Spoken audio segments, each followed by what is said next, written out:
unakocha kama baba yake mdogo miaka 10. Kila siku mazoezi ni yao wale upande kiwango. Mganga huyo. Kwa hiyo wakati mwingine inabidi ubadilishe upepo. Ni mentality kufanya vitu vya ajabu kwa sababu ya family na watu waliokuwa nyuma yetu. Lakini kama anaamini mtu anaweza kufanya kila kitu, aharibu tena na pambano hili hapa, alafu ataona shani ya Mungu. Na hapa kwa jina la Mwenyezi Mungu mmoja, Watanzania wote mtakusanyika Kisutu kusubiri kusikiliza shauri yangu itakuwaje. Vibaya sana. Hakujaribu kukukwamisha kwa mara nyingine tena. Ili pambano wafanye. Wallahi na hapa kwa Mwenyezi Mungu mmoja. Sijawahi kuapia hivi kwenye interview yangu yoyote.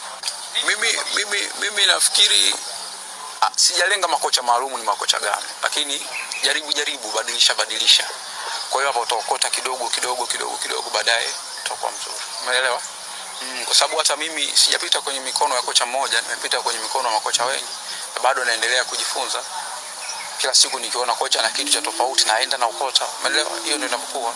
Huwezi kuwa kama ule boxer wa Morogoro, mtu anakocha kama baba yake mdogo miaka 10. Kila siku mazoezi ni yao wale upande kiwango. Ni kocha huyo mganga huyo. Kwa hiyo wakati mwingine inabidi ubadilishe upepo. Ni mentality mbaya ya maboksa wetu na walimu wao kuamini kwamba boxer akibadilisha kocha ndo ameibiwa na kocha mwingine.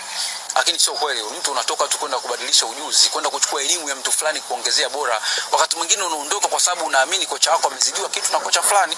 Kwa hiyo unaenda akakupe. Kwa hiyo unatakiwa kocha wako naye afungue nafsi ili kule unachopewa kile kikalete tija katika ile jitihada uloweka. Makocha wetu sisi elimu hawana, ndo wanaamini kwamba boxer wako akifundishwa na mtu mwingine ameibiwa. Lakini sio hivyo. Mimi nimeenda Japani kwa makocha kufanya mazoezi, nimerudi, mbona hawakunichukua?